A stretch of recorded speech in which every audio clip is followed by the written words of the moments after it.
আমি লুইজি পিরান্দেল্লো। আমি প্রায় 7 দশকের পরমায়ু ইতালিতে জন্ম নেওয়া নাটককার লুইজি পিরান্দেল্লো।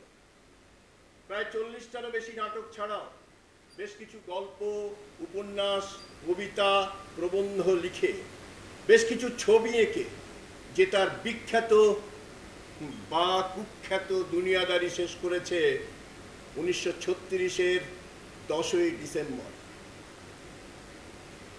এখানে আপনাদের সামনে প্রায় 52 বছর পর আজ এই 1988-র 24শে জুন আমায় ডেকে আনলো কে কোন উন্মাদ রোমান, কে আবার মার্তা আব্বা, 88 বছরের মৃত্যু পথযাত্রী মার্তা আব্বা। মার্তা আব্বা আমার সৃষ্টিশীলতার প্রেরণা। আমার জীবন যখন যন্ত্রণায় ক্ষতবিক্ষত, তখন যে একটু হলেও আমার জীবনে শান্তি এনে দিয়েছিল।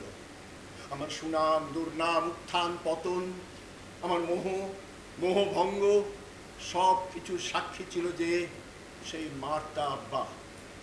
শিল্প সৃষ্টির ক্ষেত্রে মননশীলতা এবং সংবেদনশীলতার প্রতিমূর্তি মার্তা আব্বা। কিন্তু মার্তা, আজ এতদিন পর তুমি আমাকে এখানে ডাকলে কেন? আমি তো সব কিছু ছেড়ে বহু দূরে চলে যেতে চেয়েছিলাম, বহু দূরে চলে গিয়েছিলাম, তবু তুমি আমায় ডাকলে কেন?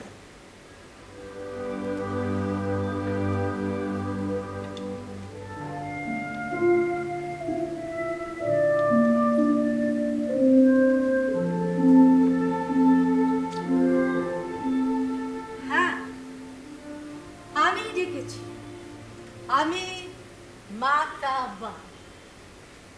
বুঝতেই পারছেন, এক সময় দুরন্ত মৌখিনী অভিনেত্রী মার্তা আব্বাকেও রেহাই দেয়নি বার্ধক্য আর বার্ধক্যজনিত অসুস্থতা। আমি জানি একটু পরেই মহাকালের রথ আমাকে নিতে আসবে। আমি প্রস্তুত। অনিবার্যকে জোর ফলাবার কোনো সুযোগই দেব না। হাসতে হাসতে এই হুইল চেয়ার ছেড়ে মহাকালের রথে গিয়ে বসে পড়ব। আর আপনারা পরম তৃপ্তিতে, চরম বিতৃষ্ণায় আমাকে দিগন্তে মিলিয়ে যেতে দেখে আনন্দ পাবেন। তবে যাবার আগে এত বছর পর আমি যাকে ডেকেছি, আমার সেই শ্রদ্ধেয় স্যার, আপনারা যাকে আমার আমৃত্যু প্রেমিক বলে জানেন, ইতালির সর্বকালের সেরা সেই নাট্যকার লুইজি পিরান্দেল্লো ত্রিভুবন, আমি আপনাদের সামনে তুলে ধরতে চাই এক হতভাগ্য প্রতিভার যন্ত্রণাদগ্ধ জীবন। তোমার জন্য সে হতভাগ্য, তুমি ছিলে তার সংসারের প্রশান্তির কারণ। সে নিজে ছিল ফ্যাসিস্ট মুসলিনের স্থাপক বুদ্ধিজীবী। না না না, কতটুকু জানেন আপনারা? কৈশোর থেকে স্যারের জীবনে তিক্ত অভিজ্ঞতার যন্ত্রণা। কৈশোরে লেপিডা, প্রথম যৌবনে লিনা, তারপরে আন্তনিয়েতা পর্তুলানোর সঙ্গে দীর্ঘ দুঃসহ দাম্পত্য জীবন। প্রিয়তমা কন্যার দেওয়া চরম আঘাত, থিয়েটারের ক্ষেত্রে সতীর্থদের হিংসা, প্রভাবশালী গণমাধ্যমের বিরূপ সমালোচনা এবং সর্বোপরি ইতালিতে থিয়েটারের উন্নতির জন্য মুসোলিনির মিথ্যে প্রতিশ্রুতি। আর আপনারা বলছেন আমার জন্য স্যার হতভাগ্য। কিশোর লুইজির নরক দর্শনের সময় আমি কোথায়? আমি তো তখন এই দুনিয়াতেই ছিলাম না। কোথায় কিশোর Luigi? Luigi, Luigi, Luigi!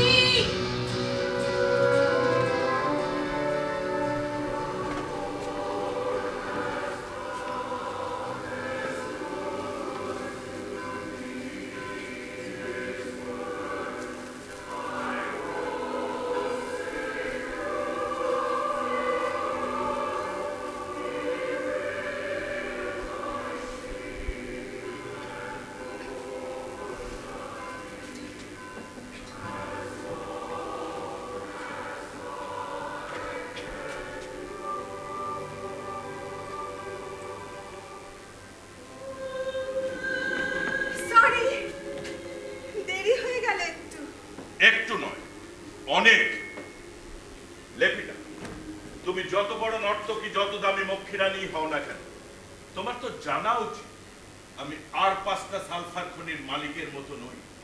1 minute দেরি কিংবা তার জন্য ন্যাকা ন্যাকা গলায় সরি টরি আমি পছন্দ করি না, জাস্ট নিতে পারি। স্টেফানো, প্রেমিকার সামনেও একটু সফট হতে পারো না এখনো?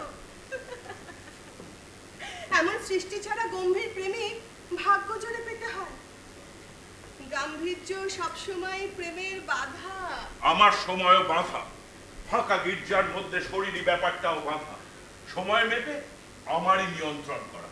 বাইরের দুনিয়া কিংবা ঘরের দুনিয়ার কেউ কিছু জানে না, জানলেও কারো ট্যাফু করার সাহস নেই। লেপিডা, আমি এখানে প্রেম করতে আসি, পিপাসা মেটাতে আসি। পোশাক খোল, যিশুর বাদিকে যে বড় পর্দা ঝুলছে আজ সেখানে ব্যবস্থা। যাও, ওখানে চলে যাও। এত পিপাসা, কথা বলার সময়ও নেই বাবা। ক্যাটরিনা নদীর জল বোঝা গেল একেবারেই শুকিয়ে গেছে। এখন আর একটু তেষ্টা মেটাতে পারছে না এতদিনের চেনা নদী ক্যাটরিনা। খবরদার, ওর নাম নেবে না। তোমার কোনো অধিকার নেই ওই নাম নেবার। ক্যাটরিনা বহুকাল ধরে প্রায় নিঃশব্দে আমার পরিবারের সবকিছু সামলাচ্ছে, সেবা করছে। ও বিশ্বস্ত। বিশ্বস্ত, তবু বাইরে এত পিপাসা। স্টেফানো, সরে যাও। গির্জার দরজায় একটা ছায়ামূর্তি, দরজার এক পাট খুলে গেছে। আশ্চর্য, কি করে আসবে? পাহারা আছে। জানি না, মনে হয় কোনো অল্প বয়সের ছায়া। রাখাল ছেলে বা অন্য কেউ। সরে যাও তাড়াতাড়ি প্লিজ।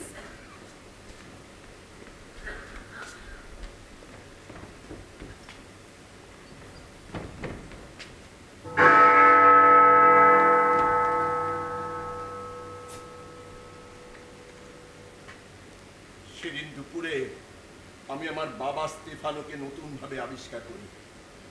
আমার গণ্যমান্য জাঁদরেল বাবা, আমার চির দুঃখিনী মায়ের পরাক্রান্ত প্রতিদেবতা। কিরে, সেদিন দুপুরে আমার অভিজ্ঞতার কথাটা বলে দে।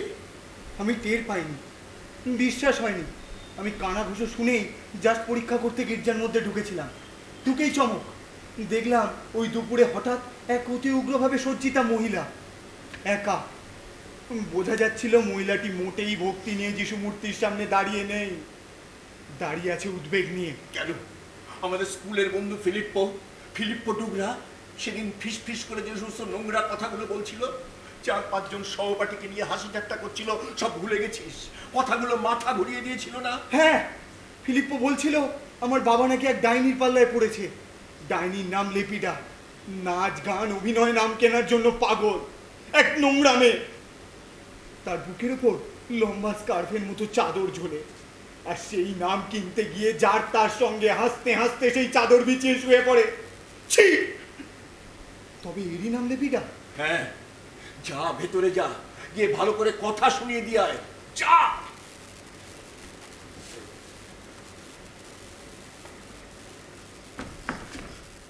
আপনি লেপিডা? হ্যাঁ, কি করে জানলে তুমি? নিশ্চয়ই দৈনিক ইল মধু পড়ো তুমি। নিশ্চয়ই গত সপ্তাহে পেজ 3-তে আমার ছবিটা দেখেছো। আমার ছবি সেখানে বার হয়েছে ব্যালেরিনার পোশাকে। দারুণ, তাই না? বোঝা যাচ্ছে এবার আমার রোমেই চলে যাওয়া দরকার। এখানে সকলে আমাকে চিনতে পারছে, বাকি দুনিয়াটাকে চমকাতে হবে। রোমেই চলে যাও। না, যান নামে যান, নরকের কীট আপনি। আপনি আমার মাকে কষ্ট দিচ্ছেন। আপনার পাল্লায় পড়ে আমার বাবা বদলে গেছেন, মাকে উপেক্ষা করছেন, অপমান করছেন, ঘেন্না করছেন। রোজ রাত্রিরে মারধরও করছেন। আপনি ডাইনি, আপনার সর্বনাশ হোক। আমার বাবাকে নষ্ট করছেন আপনি। আহারে, তোমার কি কষ্ট? তোমার বাবা নষ্ট? তোমার বাবার নামটা কি বলো শুনি?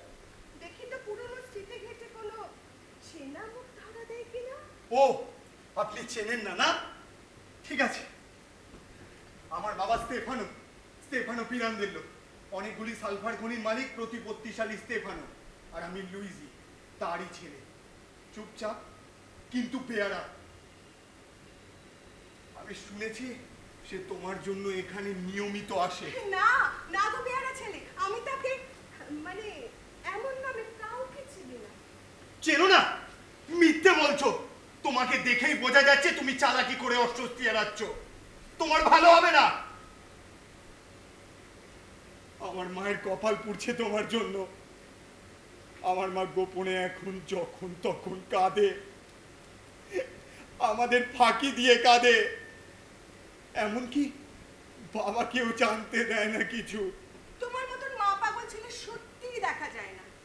তা তুমি একাই বোঝো তোমার মা গোপনে কাঁদে? তুমি একাই টের পাও? তোমার কোনো ভাই বোন নেই? তারা কেউ টের পায় না? আমার দিদি রোজালিনা, আমার ভাই জিওভ্যানি আলাদা আলাদা ঘরে থাকে। ওরা সবসময় নিজেদের নিয়েই ব্যস্ত। আমার মতো কেউ মায়ের খোঁজ নেয় না।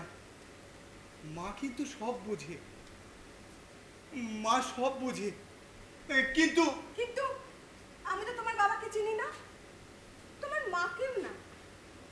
বুঝতে পারছো তুমি খুব সেনসিটিভ। মাকে তুমি খুব ভালোবাসো।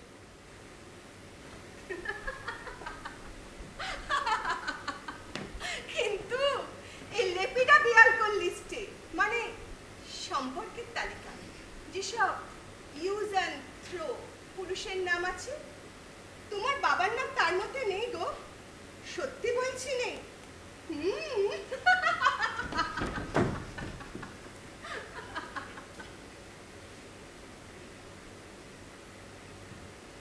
না থাকলেই ভালো হতো।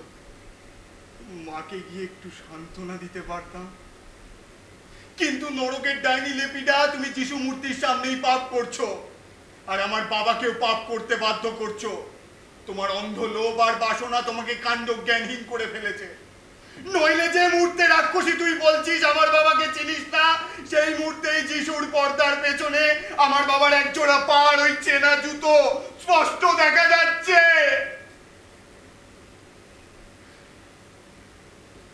বাবা, আপনার লজ্জা হওয়া উচিত।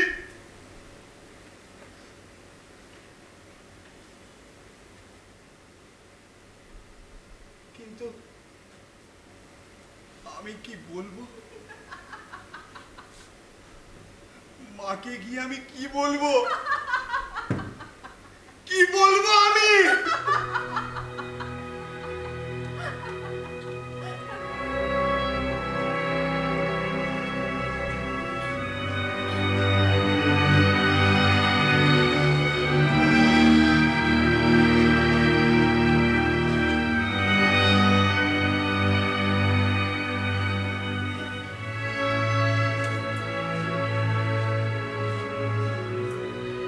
সেদিন সন্ধে মাকে গিয়ে কি বলেছিলাম ভুলে গেছি। ভুললে চলবে? আমি মনে করিয়ে দিচ্ছি। আমি কাঁদতে কাঁদতে ছুটতে ছুটতে মায়ের কাছে গিয়েছিলাম। মা কিন্তু একটু কাঁদেনি, বরং একটা আতঙ্ক ঘিরেছিল মায়ের দৃষ্টিতে, মায়ের কথাবার্তায়। মা, আমি নিজে চোখে দেখে এলাম, তবু তুমি বলছো আমি বানিয়ে বলছি? না মা, না।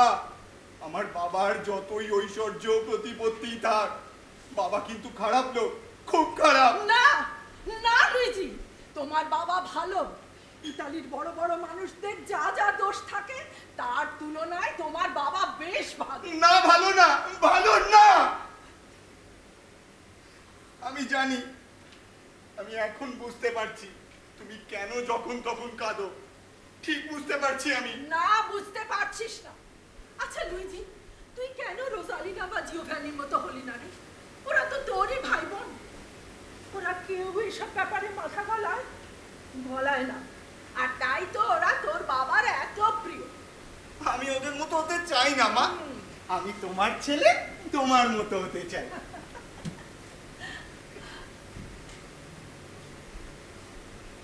শুধু ওই জঘন্য ধৈর্যটাকে আমি ঘেন্না করি। আজ থেকে আমি আমার বাবাকেও ঘেন্না করি।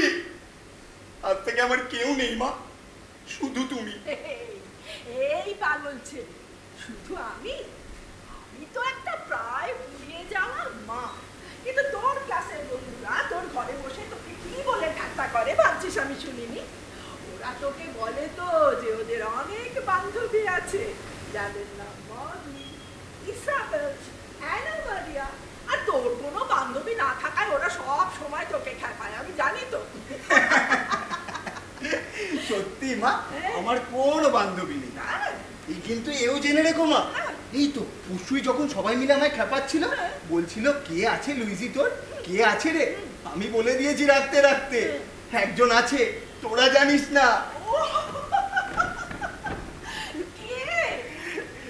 ক্যাটারিনা। পাগল ছেলে, বান্ধবীর অভাবের তাড়নায় নিজের মাকেই বান্ধবী বানিয়ে ফেললি। সত্যি মা, কি করবো বলো তো, তুমি ছাড়া আমার কোনো বন্ধু নেই, কেউ না। দেখো না, তুমি যা বলো আমি সব মেনে নিই।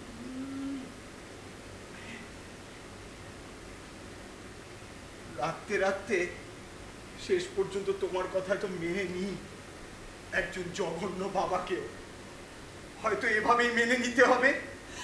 এভাবে বলিস না, তোর বাবা যে কোনো সময় এসে পড়তে পারে।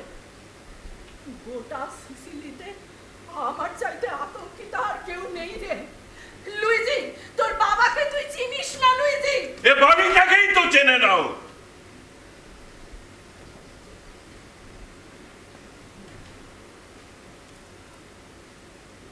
দীর্ঘদিনের কনভেনশন তো তুমি ভালো করেই জানো ক্যাটরিনা গ্রামিত্য। আমাদের বাড়িতে কান্নাকাটি চেঁচামেচি হয় না, হলেও শুনতে পায় না কেউ। ক্যাটরিনা, তুমি নাকি ছোটবেলায় খুব নাটক করতে চাইতে, অপেরায় গিয়ে নাটক করার স্বপ্ন ছিল। এই ছেলেও দেখছি শুধু মায়ের দুর্বলতা পেয়েছে, বাবার আভিজাত্য পাইনি। কেন কেন? রহস্যময়। তোমরা দুজনে মিলে বোঝাই যাচ্ছে এবার ইতালির নাট্যশালার দায়িত্ব নিতে চাইছো। মা ছেলে মিলে ইতালিয়ান শেক্সপিয়ার হয়ে চোখের জলে ভেজা করুণ ট্র্যাজেডি লিখবে।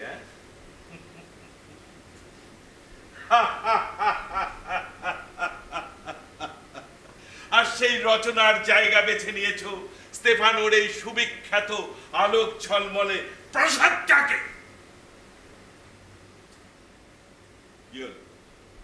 উত্তর দাও। লুইজি, তুমি ভেতরে যাও।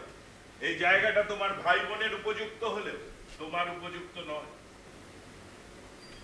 তোমার স্কুল ক্যারিয়ার তো প্রায় শেষ, এবার বার্লিন কিংবা বনে গিয়ে পড়াশুনো করবে। এখানে তোমার আর পড়াশুনো হবে বলে মনে হয় না। এখানে থাকলে যত্রতত্র ঘুরবে আর এই বাড়িটায় নিত্য নতুন অলিক নাটক বানাবে। মাইন্ড নস্টালজিয়ার প্রশ্রয় অলিক সব নাটক। যা ভেতরে যা বলছি। আমি ওর হয়ে ক্ষমা চাইছি। আমি তো জানি আমাদের এখানে এখন খুব হাসি খুশি থাকা দরকার। এই অভিজাত পরিবারের বিশাল ঐতিহ্য। দাঁড়াও লুইজি, কি হলো হঠাৎ? তুমি দাঁড়িয়ে পড়লে কেন লুইজি? কেন যাচ্ছ না কেন?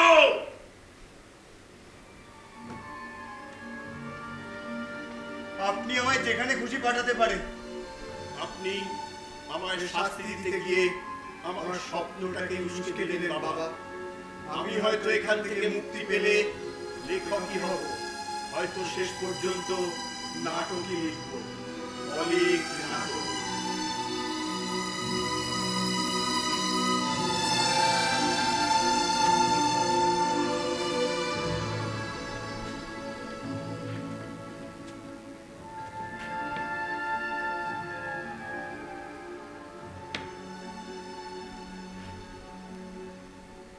লোকটা হাসতে গিয়েও হাসতে পারে না দাঁতের ব্যথায়, কাঁদতে গিয়েও চোখের জলকে ভয় পায়, ভয়ই কাতুকুতু দেয়।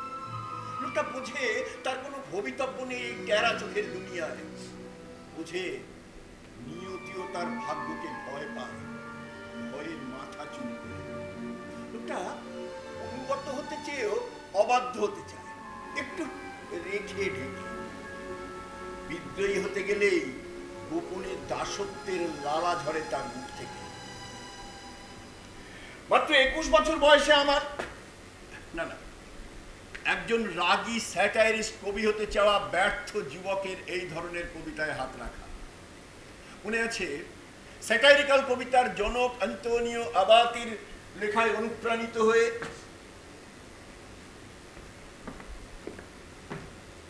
মনে আছে লুইজি? তখন তো তোর লিনার সঙ্গে ব্যর্থ প্রেমের হ্যাংওভার চলছে। হ্যাঁ মনে আছে।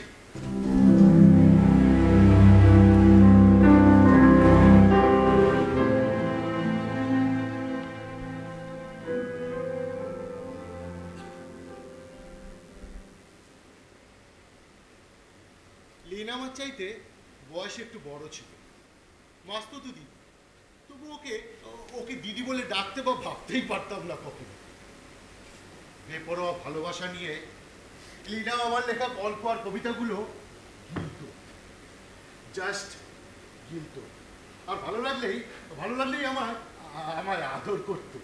মাঝে মাঝে খুবই শরীরই জানতো আদর।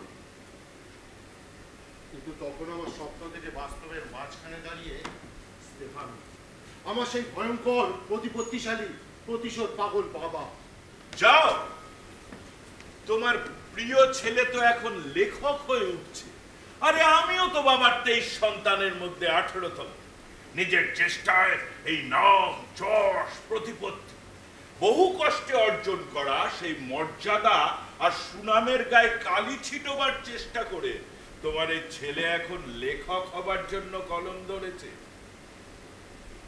পরিশ্রমটা বড্ড বেশি হচ্ছে তো, ওর কলমটা এবার একটু বিশ্রাম নেই। ওকে ওর পক্ষে দুঃখের, আমাদের সকলের পক্ষে আনন্দের খবরটা শুনিয়ে দাও। কি হল? যাও, ছেলে যাতে কষ্ট না পায় তার জন্যই তো তোমায় সঙ্গে এনেছে।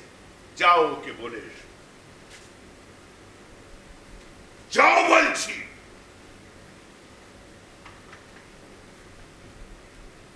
লুইজি বাছা আমার, লিনা তোর কাছে ক্ষমা চেয়ে চলে গিয়েছে। ওকে ওর বাবা নিয়ে গিয়েছে মিলানে। ওর বিয়ে ঠিক হয়েছে দূর দেশে, কল্লাকে।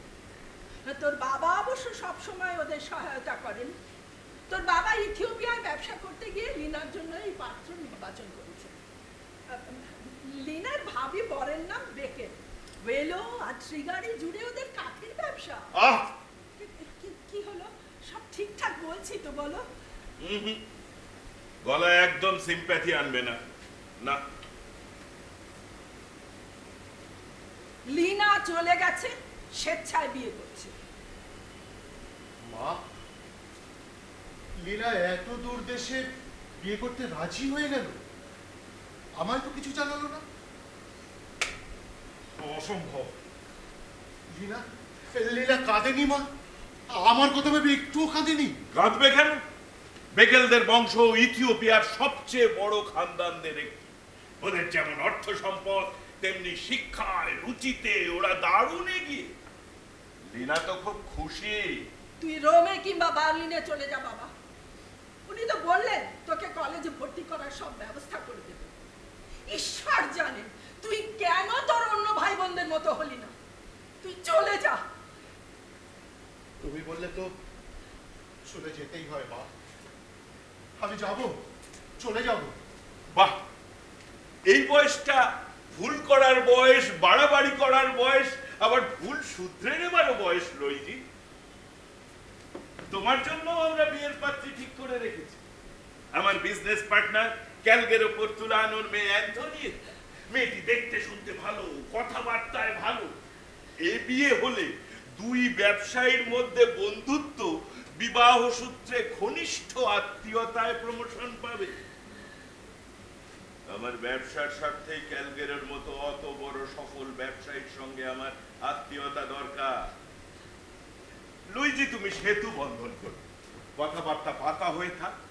তুমিও পড়াশোনার পর্ব শেষ করো, স্বাবলম্বী হবার চেষ্টা আর যোগ্যতাকে প্রমাণ করো। তারপর অ্যান্থনিয়েত্তাকে জীবন সঙ্গিনী করো। কি কথা বলো?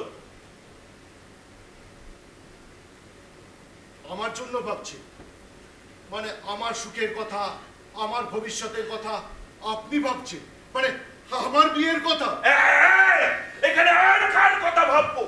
লুইজি, আমি তো জিভ টেনে ছিঁড়ে ফেলে দেবো, গলা টিপে খুন করব। বদমাস, নিজের বাবাকে ব্যঙ্গ করছিস।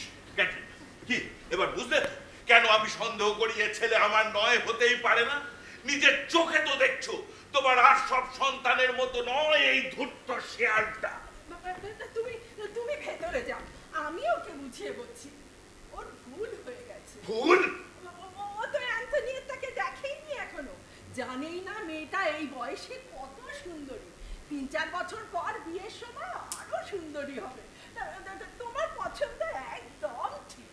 তুমি যাও, ভেতরে যাও, আমি ওকে বুঝিয়ে বলছি। আবারও বলছি, আর তুমিও তো বললে আমরা যত তাড়াতাড়ি সম্ভব ওকে রোম কিংবা বার্লিনে পাঠিয়ে দেব, সেখানে লেখাপড়া শেষ করে নিজের কেরিয়ার তৈরি করুন। লুইজি তো আর আমাদের সঙ্গে এখানে থাকছে না। তুমি স্টেফানো পিরান্দেলো, তোমার কত নাম যশ প্রতিপত্তি, একটা বাচ্চা ছেলের কথায় তুমি এত রেগে যাচ্ছ কেন? তুমি যাও, ভেতরে যাও। না, এ ছেলে আমার হতেই পারে না। কালই ওকে বার্লিনে পাঠিয়ে দাও। বাবা হিসেবে যা দায়িত্ব পালন করার করব, যদিও জানিও মানুষ হবে না, অমানুষ হবে, কারণ ও আমার ছেলে নয়, হতেই পারে না। কেন বারবার এ কথা বলো? কেন? বিয়ের আগে পুরনো দুর্বলতায় কোন অপেরা অভিনেতার সাথে না জানি কতবার শুয়েছো ক্যাটরিনা? নইলে এ ছেলে ঘরে বাইরে নাটক করে কেন? না, কোনো কথা হবে না। ভবিষ্যতে লুইজি যদি অ্যান্থনিয়েত্তাকে বিয়ে না করে, অথবা বিয়ের পর মেয়েটাকে সহ্য করতে না পারে, তবে বুঝবো ও তোমার অবৈধ সন্তান। মা! আগে তাকে, পরে তোমাকে খুন করবই।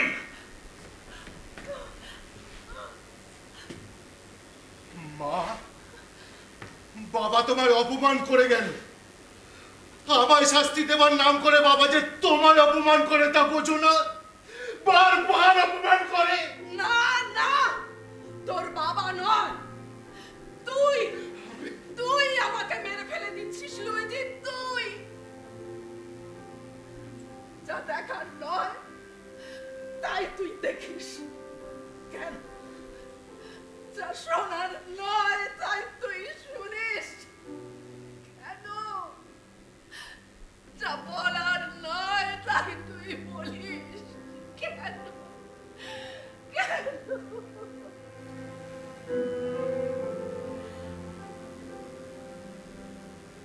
আমি বলছি তুই এখান থেকে চলে যা।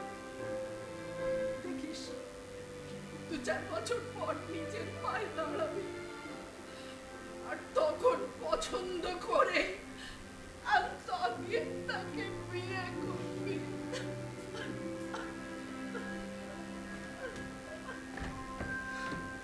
মা! মা,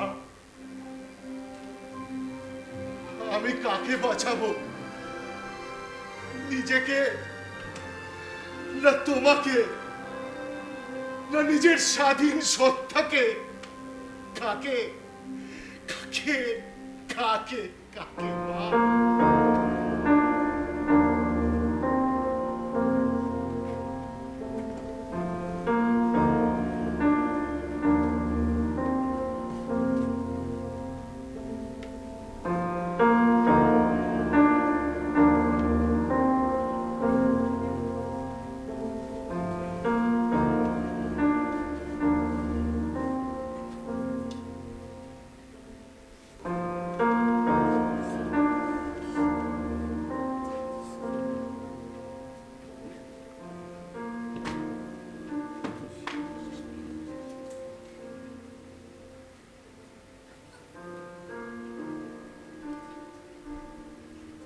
বুঝতেই পারছেন আমার জন্য স্যার হতভাগ্য কথাটা কত বড় মিথ্যে।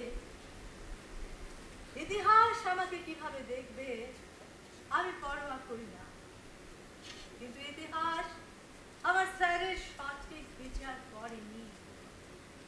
তাই স্যারের জীবনের সত্যটা তুলে ধরাই আমার কাছে বল। এই যে দেখলেন স্যারের শান্ত, নম্র, স্নেহশীলা মা ক্যাটরিনা কেমন এর মধ্যেই আপনাদের পছন্দের চরিত্র হয়ে উঠেছে। স্টেফানোর মতো এমন ভয়ঙ্কর, দাপুটে, স্বেচ্ছাচারী, চরিত্রহীন স্বামীর প্রতি প্রশান্ত আনুগত্যে, স্ত্রীর প্রতিবাদহীন সুবাধ্যতায় এই পুরুষতান্ত্রিক সমাজ ব্যবস্থায় এক ট্র্যাজিক বিষাদ প্রতিমা হয়ে কেমন আপনাদের সহানুভূতি কুড়িয়ে ফেললেন। কিন্তু স্যারের জীবন যন্ত্রণায় তার কি কোনো ভূমিকাই নেই?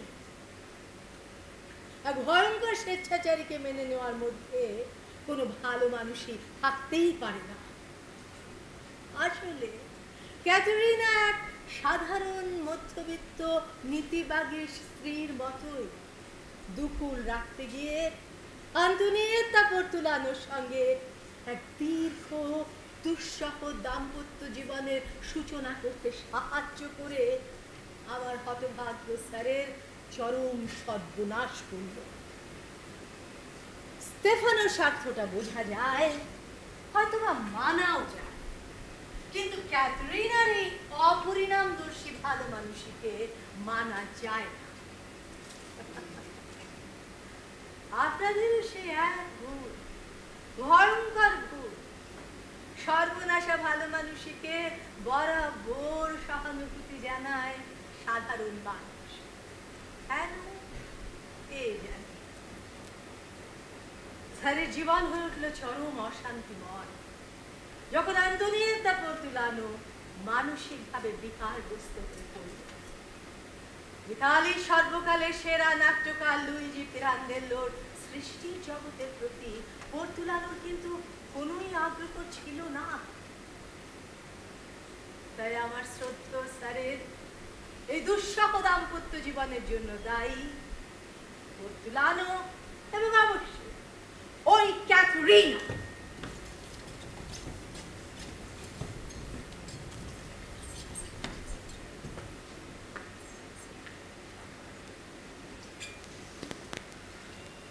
মা বড় অসহায়, আর মায়ের সঙ্গে সঙ্গে আমিও তো তাই। আমার চির দুঃখিনী মা। সেবার বাবা শুক্রাইন লেকের পাশের গ্রামের এক মূর্খ জমিদারের দুই হাবলা মেয়ে পন্টিয়া লিনুচিয়াকে বাড়িতে ডেকে আনলো। পন্টিয়ার বিয়ে হয়ে গেছে।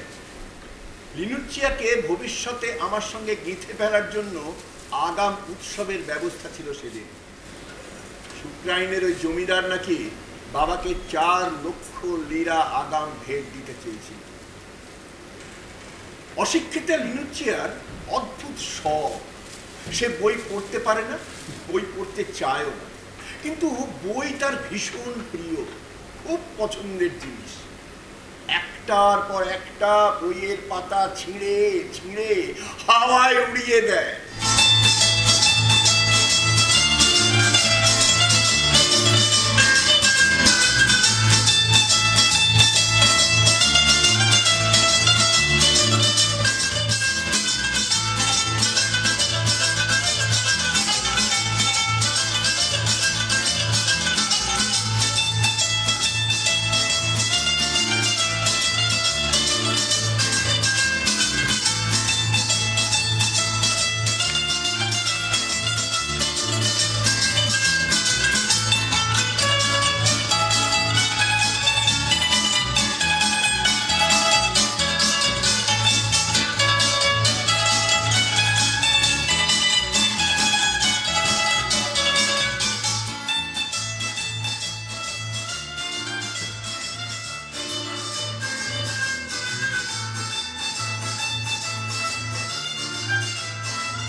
সেদিন এই অদ্ভুত বইছেরা বাতিগ্রস্ত মেয়েটাকে তুমিও মানতে পারোনি, আমিও না। বিয়ের প্রস্তাবটা অনেক কষ্টে আটকে দেওয়া গেল।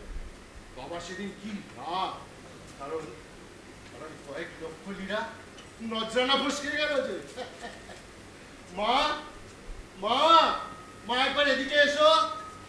এই যে বাপ, এই যে মা। মা সত্যি করে বলো তো, এবার পাটোয়ার ওই ক্যালগেরও আমায় বেঁধে বিয়ের ভোজসভা বসানোর জন্য কত আগাম দিচ্ছে তা তুমি জানো? না না, এক লিডাও না। আমারও মেয়েটাকে খুব পছন্দ। কেমন ছটফটে, সব সময় কেমন অস্থির, অনেকটা আমার ছেলেবেলার মতো। বিয়ের পর নিশ্চয়ই আমার মতো শান্ত বাধ্য হয়ে যাবে। ওকে বিয়ে করলে দেখবি তোর ভাগ্য খুলে যাবে। ভাগ্য খুলে যাবে? কার? আমার না বাবা? লুইজি। ঠিক আছে, তুমি যখন চাইছো বছর 5 পর ওকেই বিয়ে করবো। আমি চাইছি বলে না লুইজি, তুই চাইবি বলে। দেখিস বিয়ের পর তুমি যা যা বললে একে একে তুমি মিলিয়ে দেবে তো? আমি না, তোর বাবা সেখানে যাবেন কিনা আমি জানি না, কিন্তু আমি কখনোই না, বেঁচে থাকলেও না। তোর বাবার কথার কোনো প্রতিবাদ আমি কোনোদিন করিনি, কিন্তু আজ তোর বাবা তোকে নিয়ে যা করলো আর আমাকে যেভাবে তার সঙ্গে তাল দিতে হলো, তারপর এই বিয়ের পর তোর কাছে যাবার ইচ্ছে আমার নেই রে। তার এই চিরবাধ্য স্ত্রীর এই সামান্য প্রতিবাদটুকু তুইও মেনে নে। আর দরবিয়েরটা পর্তুলানোর মধ্যে আমারে খুঁজিস, পেয়ে যাবি।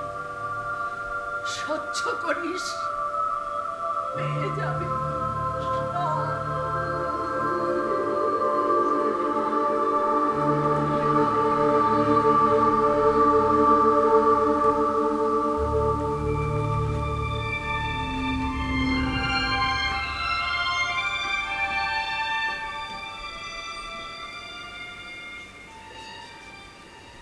সহ্য করেছিলাম যা দুঃসহ, তাকেও সহ্য করেছিলাম মা ক্যাথরিনা, সহ্য করেছিলাম। কিন্তু পর্তুলানোর মধ্যে তোমাকে খুঁজে পাইনি মা।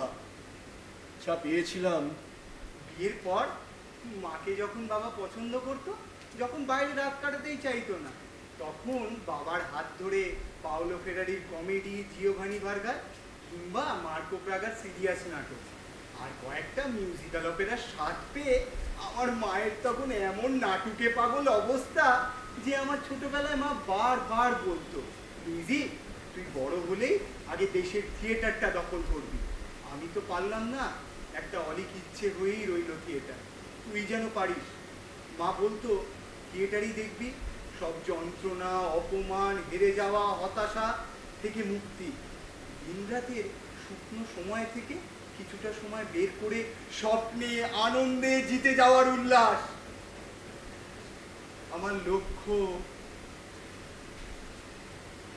আমার চিরদিনের লক্ষ্য থিয়েটার। আমি শুধু লেখক হবার জন্য লড়াই করেছি। উপন্যাস আর 28টা ছোট গল্পে হাত পাকিয়ে ছোট ছোট নাটক লেখার চেষ্টা করছি, সঙ্গে দুটো গম্ভীর প্রবন্ধ বই। কিন্তু আসল লক্ষ্য তখনও অনেক দূরে। আমায় আমার 50 বছরের বেশি অপেক্ষা করতে হলো লুইজি মানে ইতালির থিয়েটারের সবচেয়ে আলোচিত প্রতিভা এই অভিধা পেতে। অনেক কিছুর বিনিময়ে, অনেকগুলো আপোষের সঙ্গে হাত মিলিয়ে 50 পার করা লুইজি পিরান্দেল্লোর এই গৌরবময় থিয়েটারি অভিষেক।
আগুন আমার স্বপ্ন দেখা দিনগুলোকে ফিরিয়ে আনছিল। কেন বাধা দিলে? কেন? না না, আমি অসুস্থ নই, আমি পুরো সুস্থ। অসুস্থ তোমার বিখ্যাত ছেলে। আমায় দেখার সময় নেই তার, আমার ভালোবাসার সুযোগ পায় না সে। বাইরের হাওয়া তাকে দোলায় ফোলায়, ঘরের বাতাসে তার মন নেই। আমায় ঠকিয়েছে সে। বোঝো না, বোঝো না তোমার ছেলের মনও নেই, শরীরও নেই। আমার ছেলে ঠকায়নি, আমি আমার ছেলেকে ঠকিয়েছি। তোমাকে বারবার বুঝিয়েছি, তখন তুমি রাজি হয়েছিলে, বলেছিলে আমার জায়গাটা তুমি নেবে। আর এখন নিজের ছেলের কাছে ক্ষমা চাইতে অনুশোচনা নিয়ে এখানে ছুটে আসতে হলো। বলেছিলাম আসবো না তুইজি, আমি আর কোনো দিন তোর জীবনে ফিরে আসবো না। কিন্তু তোমার রোগের খবর পেয়ে আর আমার ছেলের অশান্তির খবর পেয়ে আমাকে এখানে ছুটে আসতে হলো। তোমার বাবা কালকেরও আমাদের ঠকিয়েছে, মিথ্যে দিয়ে ভাওতা দিয়ে তোমাকে আমাদের কাছে গছিয়েছে। লজ্জা করে না জাদভিকিরির দল? আমি অসুস্থ, ছেলের কবে বিয়ে হবে তার ঠিক নেই। আগাম দাদন নিয়ে যারা ছেলের বিয়ে ঠিক করে তারা মানুষ, তারা লোভী শকুন। তোমার তোমার স্বামী লোভী শকুন, লোভে চকচক করছিল তার চোখ। তুমি শকুনই। তোমার ছেলের যত নাম যাস ভেতরটা তত নিরেট ধূর্ত। বোঝো না কেন, বোঝো না কেন? আগুন আমার সব সময় ডাকে, আগুন আমায় ডাকছে এখনো। লুইজি রে, তোর বাবার মতো আমিও প্রতারক, ঠকেছি, তোকে ঠকিয়েছি। যা, ওকে মেন্টাল হোমে দিয়া এক্ষুনি যা, তাহলে বাঁচবি, একটু শান্তি পাবি রে দিদি, একটু শান্তি পাবি।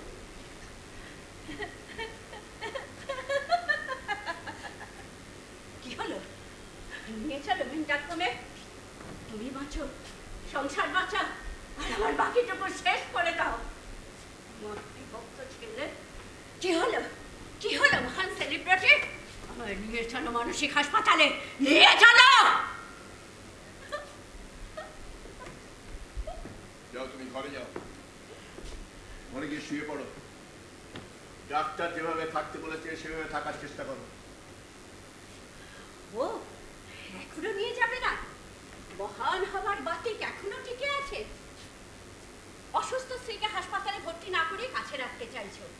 দুনিয়া বলবে আরে কি মহান এই সাহিত্যিক পিরানদেন্দ্র, নিজের অসুস্থ বউকে কিছুতেই কাজ ছাড়া করতে চাইছে না। আরে যার নামে ইতালির শত শত নারী পাগল, সে তার অসুস্থ বউকে কিছুতেই ছাড়তে চাইছে না। আরে মেয়েদের সে কত সম্মান করে। বাহ বাহ বাহ বাহ বাহ। তুমি জানো আমি তোমার কোনো প্রশ্নের উত্তর দেব না। ডাক্তার বলেছে তুমি স্কিজোফ্রেনিয়ার রোগী, বহু আগে থেকেই রোগী। যাও, ঘরে গিয়ে শুয়ে পড়ো, কাল সকালে ডাক্তারকে খবর দেবো। আজ একটু কষ্ট সহ্য করো, যাও। গায়ে হাত দেবে না, না মাসি দেখাচ্ছে। নগদ 7 লক্ষ লিরা নিয়ে তোমার বাবা আমায় তোমাদের এই সংসারে এনেছে। ভিখারির মাসি দেখানো মানায় না। কি বললে? আমার বাবা তোমার জন্য 7 লক্ষ লিরা নিয়েছিল? হ্যাঁ। তুমি মিথ্যা কথা বলছো। মিথ্যা না, দেখো তোমার মাকে, madam Katrina, madam Katrina, madam cat.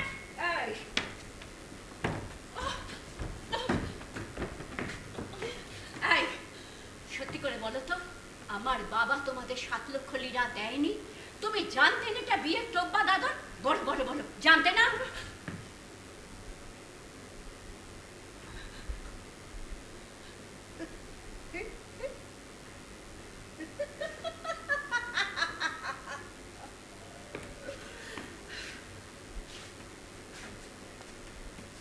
তাহলে মেনে নাও, নিজেকে জ্বালিয়ে দেওয়ার অধিকার আমার আছে, এবারে সব কিছুকে পুড়িয়ে ফেলার অধিকার আমার আছে আছে আছে।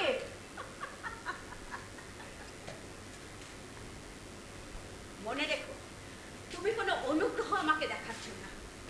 আর তোমার এত বই, এত নাম, এত প্রভাব, তার মূলে কিন্তু আমার বাবা স্টেফানো পিরান্দেলো, মানে তোমার বাবাকে আমার বাবার হাত থেকে ভিক্ষে নিতে হয়েছিল 7 লক্ষ লিরা। বাবা ক্যালগেরো পর্তুলালো তোমার বাবাকে পাঠানো খামের ওপর লিখে দিয়েছিলেন আমার মেয়ের বিয়ের জন্য আগাম যৌতুক 7 লক্ষ লিরা। আচ্ছা, তোমার একবারও মনে হয়নি কেন তোমার বাবা আমার বাবাকে অতগুলো লিরা দিয়েছিল? আমার লোভী ব্যবসায়ী বাবা ভিক্ষে চেয়েছিল বলে, নাকি তোমার মতো একটা জেনেটিক্যালি মানসিক রোগী মেয়েকে একটা সম্ভ্রান্ত পরিবারে বিয়ে দিতে পারবে বলে?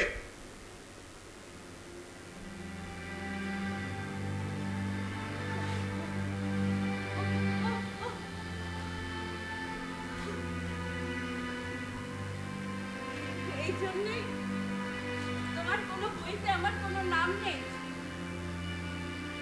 আমার বাবা যে একটা অকেজো মেয়েকে তোমাদের ঘরে চালান করেছে, সেই আগে তোমার কোনো বইতে আমার কোনো নাম নেই, কোনো কথা নেই, অথচ আমাকে ডিভোর্সও দিতে পারছো না। অনেক মেয়ের সঙ্গেই তো তোমার সম্পর্ক রয়েছে, অথচ ঝগড়াটে অচল পুরনো বউটাকে ডিভোর্সও দিতে পারো না।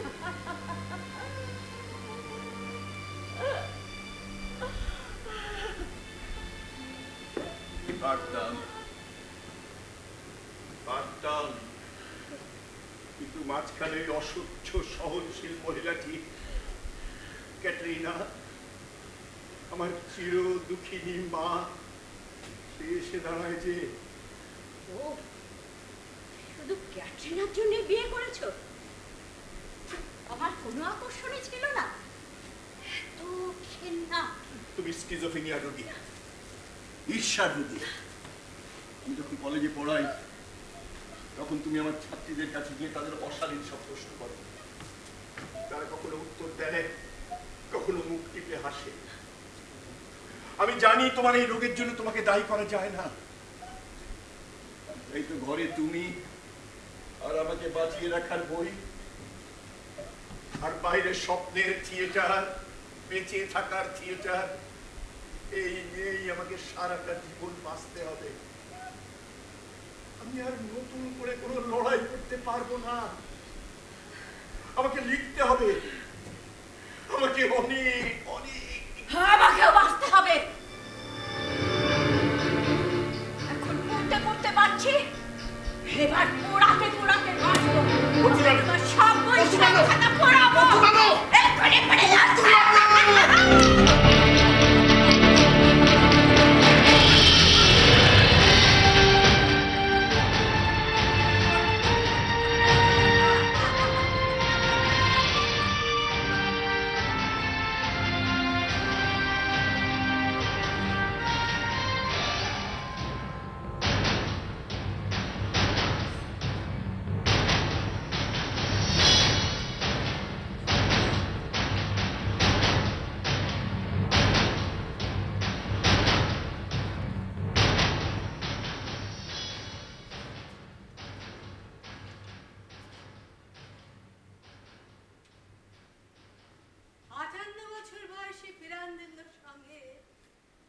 যখন 25 বছর বয়সে মাতা আবার দেখা হয়, তখন বেশ কিছু গল্প, উপন্যাস, কবিতা লেখার পাশাপাশি স্যার কিছু নাটকও লিখে ফেলেছেন। 1921-এ 6 Characters in Search of an Author রোমে সাফল্য না পেলেও মিলানে সাফল্য পায়। আন্তন চেখভের সিগার নাটকে আমার অভিনয় দেখে স্যার আমাকে ডেকে পাঠান। মস্কো আর্ট থিয়েটারের কাছে স্যার রোমে যে থিয়েটার তৈরি করেছিলেন তাতে যোগদানের জন্য। সেদিনের সেই তোমাকে আমি স্পষ্ট দেখতে পাই। সেই অর্থে তুমি সুন্দরী ছিলেন, কিন্তু আকর্ষণীয় ছিলেন। তোমার চোখ, তোমার গভীর চোখ, তোমার সপ্রতিভ ব্যক্তিত্ব এবং সর্বোপরি তোমার কণ্ঠস্বর, তোমার থিয়েটারের দর্শকদের মতো আমাকেও মুগ্ধ করেছে। স্যার আমি জানি আপনার আদরের মেয়ে লিপ্তার সঙ্গে আপনার সম্পর্ক এখন এতটাই খারাপ হয়ে গেছে যে আপনি আপনার সমস্ত স্নেহ ভালোবাসা দিয়ে আমাকে আঁকড়ে ধরতে চাইছেন। কিন্তু লিপ্তা আমার প্রতি আপনার এই ভালোবাসাকে একেবারেই মেনে নিতে পারছে না। সে আমাকে তার বাবার প্রতি ভালোবাসার প্রতিদ্বন্দ্বী বলে মনে করছে। ওসব কথা থাক, এসো আমরা থিয়েটারের কথা বলি। 1924 সালে যে নতুন থিয়েটার কোম্পানি তৈরি হলো, আমাকে তার আর্টিস্টিক ডাইরেক্টর করা হয়েছিল। অবশ্য তার আগেই আমার 6 characters in search of an author নাটকটা সফল মঞ্চায়ন হয়ে গেছে, হিন্দি 4ও সফল। কিন্তু মার্তা, তুমি আসার পর আমার চরিত্রগুলো মনে হচ্ছে যেন শুধু শুধু তোমার জন্যই সৃষ্টি। তোমার বিশ্লেষণে চরিত্রগুলো গভীরতা পেয়েছে, সজীবতা পেয়েছে। কিন্তু মার্তা, তুমি আমাকে বার্লিনে একা ফেলে রেখে চলে গেলে কেন? আমি ঘুমোতে পারিনি রাতের পর রাত, লিখতে পারিনি। আমার কেবলই মনে হয়েছে আমার সৃষ্টির প্রেরণা হারিয়ে গেছে। আমার লেখা তো শুধু আমি একাই লিখি না, তোমার ছোট ছোট পরামর্শ, তোমার চরিত্র বিশ্লেষণ আমাকে তো লিখতে সাহায্য করে। তুমি তো আমার সহলেখক। আমাকে নিয়ে আপনার এই বাড়াবাড়ি রকমের আবেগ আপনি সংযত করতে না পারলে লিখবেন কেমন করে? আমি আগামী দিনের যে নারীর স্বপ্ন দেখি তাকে কেবলমাত্র আপনার পক্ষেই সৃষ্টি করা সম্ভব। সেই নারী যে তার সমস্ত জটিলতা গভীরতা নিয়েও আধুনিক মননশীলতার অধিকারী, যে শুধুমাত্র প্রেম নিবেদনের পাত্রী নয়। আমি জানি মার্তা, তুমি সেই নারীর রূপ দিতে পারো। তোমার বুদ্ধিমত্তা আর সংবেদনশীলতার জন্যই শিল্পী হিসেবে আমি তোমাকে এতটা শ্রদ্ধা করি। তাই কিন্তু দেখুন, ইতালিতে বিশেষ করে রোমে সিলভিও ডি আমিকোর মতো সমালোচক আমাকে বয়সে তরুণ এবং অনভিজ্ঞ একজন শিল্পী বলে মনে করে। আচ্ছা, তুমি কি পাদ্রী সাহেবের কথা বলছো? আসলে আমাদের সম্পর্কটাকে কোন রকম সমীকরণে ফেলতে না পেরে জনসমক্ষে আমাদের কিভাবে হেয় করা যায় তার জন্য সে উঠে পড়ে লেগেছে। স্যার, একটা ব্যাপারেও কিন্তু সব প্রভাবশালী সাংবাদিক হওয়ার জন্য আপনাকে আমাকে নিয়ে কুৎসা দিয়ে ইতালির মানুষকে যেমন বিভ্রান্ত করতে পেরেছেন, তেমনি আমাকেও শুধুমাত্র পিরান্দেল্লি অভিনেত্রী বলে চিহ্নিত করে দিয়েছে। অথচ দেখুন, আমি তো শেক্সপিয়ার, ইবসেন, চেখভ, দিয়ানাঞ্জিও আর অনেকের নাটকে অভিনয় করেছি। ওর কথা থাক। আসলে ফিল্ম, থিয়েটার, রেডিও এই সমস্ত রকম মাধ্যমেই তোর দারুণ প্রতিপত্তি। আর প্রশাসনের সঙ্গে সদ্ভাব থাকায় ওর নিয়ন্ত্রণে যা যা আছে তাই দিয়েই ও জনগণের রুচিকে ঠিক করে দিতে চায়। কোন নাটকটা ভালো, কোন নাটকটা খারাপ সেটা ওরাই ঠিক করে। এমনকি কোন অভিনেতার প্রশংসা করা হবে আর কোন অভিনেতার নিন্দে করা হবে সেটাও ওরা আগে থাকতেই ঠিক করে ফেলে। একদম। তাই তো ওদের কথা মানতে হবে, তা নইলে তো পিছিয়ে পড়তে হবে। কিন্তু ও আর ওর মতো স্বার্থান্বেষীদের সমালোচনায় আমার কিচ্ছু যায় আসে না। কিন্তু মাতা, তোমার সমালোচনা আমার কাছে ভীষণ গুরুত্বপূর্ণ। তুমি তোমার সাংগঠনিক দক্ষতা আর অভিনয় ক্ষমতা দিয়ে আমার থিয়েটারটাকে বাঁচিয়ে রেখেছো। তোমার মধ্যে দিয়ে আমি আমার থিয়েটার বেঁচে থাকবো। কিন্তু মাতা, তুমি যখন আমার কাছে থাকো না, আমার মনে হয় আমি যেন মরে যাচ্ছি। আমি বুঝতে পারি না এই জীবনটাকে নিয়ে আমি কি করব। বেঁচে থাকার কোনো মানেই খুঁজে পাই না। শুধু যদি কাজ করতে পারতাম, সৃষ্টি যার মধ্যেই মুক্তি, কিন্তু তাও তো পারি না। এই জীবন মৃত্যুর ভাবনার বৃত্ত থেকে আপনাকে বের হতে হবে মাস্টার।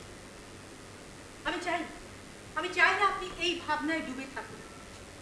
আমি চাই আপনি নিজেকে মেলে ধরুন আপনার কাব্যিক অনুভূতিতে, আপনার ভালোবাসায়, জীবনের সবটুকুকে জড়িয়ে ধরুন, যার মধ্যে অবশ্যই রয়েছে সৌন্দর্য এবং আরো অনেক কিছু, যে আপনাকে কখনো বিস্মিত করবে, আবার কখনো বা আহত। তোমার এই মর্মস্পর্শী কণ্ঠস্বর আমাকে বারবার জীবনে ফিরিয়ে আনে। অনেকদিন আগে লেখা একটা কবিতার কথা মনে পড়ে গেল, যদিও তখনও তোমাকে দেখিনি। আমার প্রতিবেশিনী কোনো এক ফাল্গুনের সকালে, তখনও রাতের শয্যার উষ্ণতা গায়ে মেখে এসে দাঁড়ালো ঝুল বারান্দায়, আর বসন্তের প্রভাত সূর্যকে উপহার দিল তার অপরূপ অবিন্যস্ত সৌন্দর্য। রেলিংয়ের ওপর টবের শাড়িতে সারা বছর ধরে পরিচর্যা করা, ভালোবেসে সাজানো অনেক ফুলের মাঝখানে তাকে দেখলাম।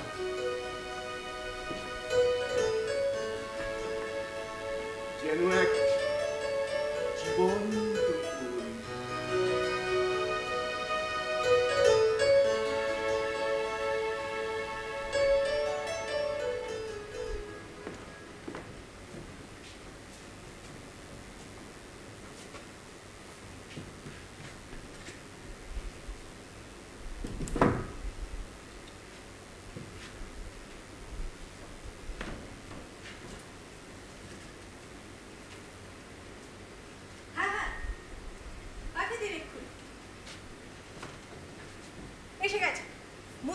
ঘনিষ্ঠ নিরপেক্ষ সাংবাদিক, ইতালির সংস্কৃতির ধারক বাহক। স্যারের সামাজিক এবং মনস্তাত্ত্বিক বিশ্লেষণের নাটক ওর পছন্দ না। থিয়েটার যেন হবে শুধুই মনোরঞ্জনের জন্য, যাতে মানুষ কঠিন বাস্তবকে ভুলে থাকতে পারে। মানুষ থিয়েটারে আসবে শুধুই যেন উৎসব করবে। আসুন আসুন।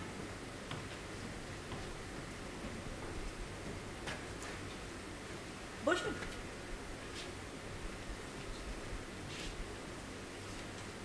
ধন্যবাদ। সেদিন অ্যাজ ইউ ডিজার্ভ নাটকে আপনার অসাধারণ অভিনয় দেখে আপনাকে অভিনন্দন জানাতে এলাম। তা কিন্তু পরের দিনে তো আপনাদের কাগজে সিলভিও ডে অ্যামিকো আমার যথেষ্ট সমালোচনা করেছে। হ্যাঁ, মানে আসলে লুইজি পিরান্দেল্লো এভাবে বারবার ইতালি ছেড়ে চলে যাচ্ছেন কেন বলুন তো? মহান ডুচের কিন্তু এটা একেবারেই পছন্দ নয়। ওনার মতো একজন আন্তর্জাতিক মানের বুদ্ধিজীবী যদি এভাবে বারবার ইতালি ছেড়ে চলে যান, তাহলে মানুষ অন্যরকম ভাবতে পারেন। তো কিরকম? উনি বাইরে গিয়ে যেটা বলছেন সেটা একবার ভাবুন। উনি বলছেন যে আমি ইতালিয়ান, তাই আমি ফ্যাসিস্ট। আপনার কোথায় বুঝতে অসুবিধে হতো? ডুচে ঘোষণা করেছিলেন ইতালির সংস্কার করে উনি নতুন ইতালি গড়ে তুলবেন, যেখানে লেখক, শিল্পী, বুদ্ধিজীবীদের স্বাধীনতা থাকবে নিজেদের মতো করে কাজ করা। স্যার তো ডুচের ওই ভাবনার সমর্থনেই ওই কথা বলেছেন। হ্যাঁ, তা ঠিক, কিন্তু মহান ডুচি তো ওনাকে আর্থিক সাহায্য করেছেন। কোনো ব্যক্তিগত কারণে তো করেনি। স্যার থিয়েটারের জন্য সাহায্য চেয়েছিলেন, তবে যা পেয়েছেন তা যে যথেষ্ট নয় আপনি নিশ্চয়ই জানেন। কিন্তু ওই কাজটা উনি ঠিক করেছেন। আপনি বলুন, আপনি ঠিক কি কারণে আমার সঙ্গে দেখা করতে এসেছেন বলবেন? স্যারের কোনো কাজের বিচার করার জন্য আমি আপনার সঙ্গে কোনো আলোচনায় আগ্রহী নই। তবে হ্যাঁ, ঠিক কোন প্রসঙ্গে বলছেন বলুন তো? মানে নিছক কৌতূহলে জানতে চাইছি। ওই যে উনি ফ্যাসিস্ট পার্টির সদস্য কার্ড ছিঁড়ে ফেললেন, তাও আবার পার্টির সাধারণ সম্পাদকের সামনে প্রকাশ্যে। ওর মন্তব্য নিয়ে প্রশ্ন করায় উনি অপমানিত বোধ করে সদস্য কার্ড ছিঁড়ে ফেলেন। আর উনি যা বলেছিলেন আপনি নিশ্চয়ই জানেন। উনি বলেছিলেন উনি একজন শিল্পী, কোনো প্রচার উদ্যোগের রাজনীতিবিদ হিসেবে উনি পরিচিত হতে চান না। ওর লক্ষ্য সারা পৃথিবী জুড়ে ওর সৃষ্টির সমর্থনে কাজ করা।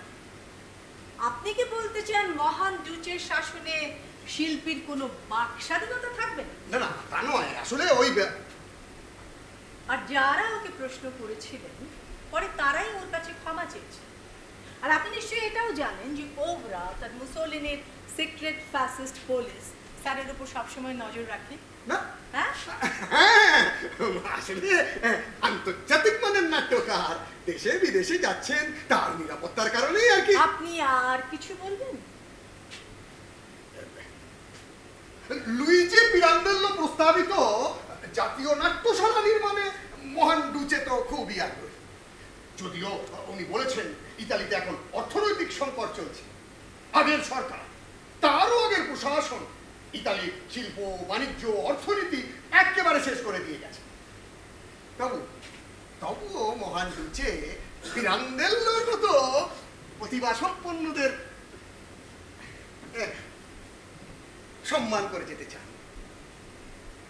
হ্যাঁ, ডুচে স্যারকে প্রতিশ্রুতি দিয়েছিলেন যে জাতীয় নাট্যশালা নির্মাণে উনি সব রকম সাহায্য করবেন, কিন্তু এ পর্যন্ত কোনোই পদক্ষেপ না নেওয়ায় স্যার অবশ্যই হতাশ। না, হতাশার কিছু নেই, হতাশার কিছু নেই। এটা ভুলে গেলে চলবে না যে মহান ডুচে কিন্তু ওনাকে একাডেমিক অফ ইতালি সম্মানে ভূষিত করেছিলেন। এভাবেই মহান ডুচে শিল্পী সাহিত্যিক বুদ্ধিজীবীদের সম্মানিত করে বোঝাতে চান যে তিনি শুধু রাজনীতি নয়, শিল্প সংস্কৃতি নিয়েও ভাবেন। আপনি ম্যাডাম আপনার স্যারকে একটু বুঝিয়ে বলবেন। আবারও বলুন, আপনার অভিনয় আমার অসাধারণ লেগেছে।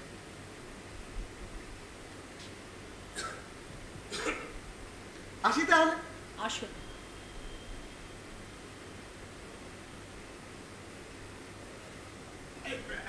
আসি তাহলে। আসুন।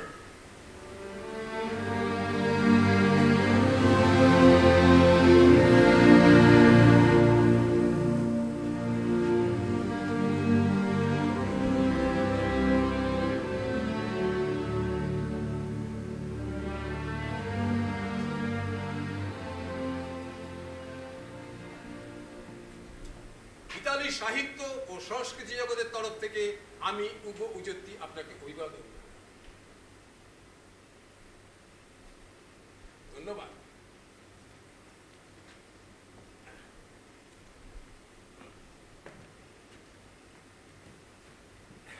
হ্যাঁ, বলুন। আপনি মার্তা আব্বা যে থিয়েটার তৈরি করেছেন সেখানে মহান ডুচে 5 লাখ লিরা প্রাথমিকভাবে মঞ্জুর করেছেন।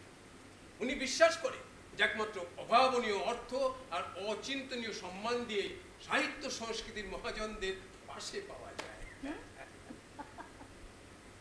পাশে পাওয়া নয়, বলুন কিনে নেওয়া যায়। আপনি বুদ্ধিমতী, আপনাকে আর কি বলবো। দেখুন ম্যাডাম, ওই অজস্র অ্যানোমালি, অপরিমেয় উচ্চাসা, গোপন লোভ আর নিরাপত্তাহীনতার মানসিক দুর্বলতা নিয়ে যেসব মহান বুদ্ধিজীবী এখনো বেঁচে আছেন তারা অনেকেই তো মহান মুসলিনের ভক্ত। আপনি বললেন যেসব বুদ্ধিজীবী এখনো বেঁচে আছেন তারা অনেকেই এখন মুসলিনের ভক্ত। আপনি বোধহয় নিজের অজান্তেই একটা ভয়ঙ্কর সত্য বলে ফেলেছেন। কিরকম? ডুচের বিরোধী কমিউনিস্ট বুদ্ধিজীবী আন্তোনিও গ্রামসি বন্দী হয়ে রয়েছে।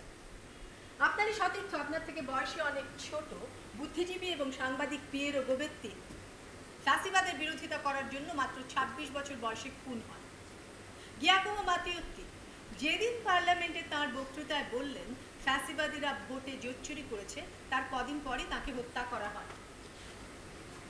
বেঁচে থাকতে হলে মুসলিনি ভক্ত তো হতেই হবে, কি বলে? দেখুন ম্যাডাম, আমি কিন্তু সাধারণ মানুষের কথা বলছি, কিন্তু বুদ্ধিজীবীরাও তো ডুচের কথা ভালোই খেয়েছেন। সত্যি হোক মিথ্যে হোক, ভালো ভালো প্রতিশ্রুতি ভরা কথা লোকে তো ভালোই খায়, কি বলে না? দুঃখিত ম্যাডাম, আসলে সারাদিন যাদের সাথে উঠে বসা তাদের বাসায় বলে ফেলেছি।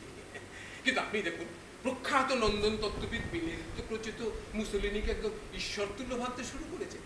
না না, লুইজি পিরান্দেল্লোকে আমি সে দলে ফেলছি। ফেলবেন না, অবশ্যই ফেলবেন। স্যার থিয়েটার নিয়ে স্বপ্ন দেখেন। প্রথম বিশ্বযুদ্ধে ইতালি ধ্বংস হয়ে যাওয়ার পর ডুচে ইতালির নবনির্মাণের স্বপ্নের কথা শুনিয়েছিলেন। স্যার সেই নতুন ইতালি দেখতে চেয়েছিলেন। ইতালিতে থিয়েটারের উন্নতি চেয়েছিলেন, জাতীয় নাট্যশালা চেয়েছিলেন। ডুচে স্যারকে কথা দিয়েছিলেন এ সমস্ত ব্যাপারে তিনি সর্বতোভাবে সাহায্য করবেন, ইতালিতে সাংস্কৃতিক নবজাগরণে মুখ্য ভূমিকা নেবেন। স্যার সেসব কথা বিশ্বাস করেছিলেন এবং তাই মুসলিনিকে সমর্থন জানিয়েছিলেন। ম্যাডাম, আপনি জানেন কিনা জানি না, ডুচে কিন্তু আগে সোশ্যালিস্ট পার্টির সদস্য ছিলেন। প্রথম বিশ্বযুদ্ধ সমর্থন করায় তিনি সেখান থেকে বিতাড়িত হন। পরে তিনি এই ন্যাশনাল ফ্যাসিস্ট পার্টি তৈরি করেন। হ্যাঁ, আমি শুনেছি। ভাবুন, সোশ্যালিস্ট থেকে ফ্যাসিস্ট। ম্যাডাম ওই ব্যাঙাচির চেহারা দেখে ব্যাঙের পরিণত শরীর আবার সঠিক পাওয়া যায়, কি বলে না?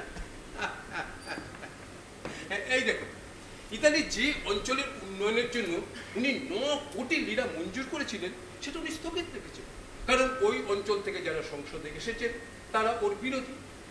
মহান রুচে ওই অঞ্চলের সরকারি খরচে আমি ব্যালে উৎসবের ব্যবস্থা করেছি। যত দিন যাচ্ছে ততই আমরা ইতালিতে থিয়েটারের উন্নতির ব্যাপারে হতাশ হয়ে পড়ছি। এই দম বন্ধ করা পরিবেশ থেকে মুক্তি পাওয়ার জন্য স্যার তো আজকাল প্রায় দেশের বাইরে থাকে। আচ্ছা ম্যাডাম, আপনি নিশ্চয়ই জানেন ওই লুইজির কাছে আপনাকে নিয়ে লুইজি অশালীন ইঙ্গিত করা, লুইজি আমার কাছে তার সম্বন্ধে বিরূপ মন্তব্য করে বলেন he is the vulgar man. খুবই স্বাভাবিক, স্যার মহিলাদের প্রতি অত্যন্ত শ্রদ্ধাশীল এবং অবশ্যই আমাদের সম্পর্কের প্রতি। তাই এ ব্যাপারে উনি কোনো কুরুচিকর মন্তব্য মেনে নেবেন না, সেটাই স্বাভাবিক। কিন্তু আপনারা কি করছেন বলুন তো? আপনাদের কি কোনো দায়িত্ব নেই? দেখুন ম্যাডাম, আমি আমার এই নিজের জীবনটাকে ভীষণ ভালোবাসি না ম্যাডাম, ওখানে কোনো সর্বনাশ ডেকে আনতে পারবো না। বিখ্যাত সাহিত্যিক সমালোচক উগো ওজেত্তি, এটা খুবই দুর্ভাগ্য যে এত দক্ষতা, জ্ঞান, অভিজ্ঞতা নিয়েও আপনারা শুধু বিশ্বস্ত কীর্তনিয়াই থেকে গেলেন। কিন্তু মনে রাখবেন, পিরান্দেল্লোর মতো বিশাল প্রতিভার ভয়ঙ্কর দহন শক্তি থাকে। সেই আগুনে আপনি হয়তো পুড়ে ছাই হয়ে যাবেন। ইতিহাস আগুনকে মনে রাখে, ছাইকে নয়।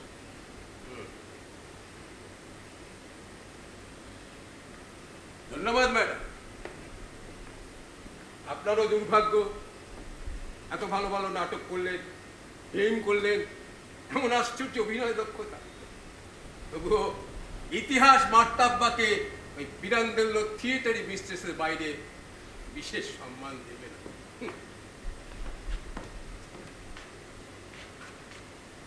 চলি। দাঁড়ান, ইতিহাস আমাকে কোনো সম্মান দেবে কি দেবে না আমি তার পরোয়া করি, কিন্তু এই ফ্যাসিস্ট সরকারকে অন্ধ সমর্থনের জন্য ইতিহাস অবশ্যই আপনাদের ক্ষমা করবে না। আসুন।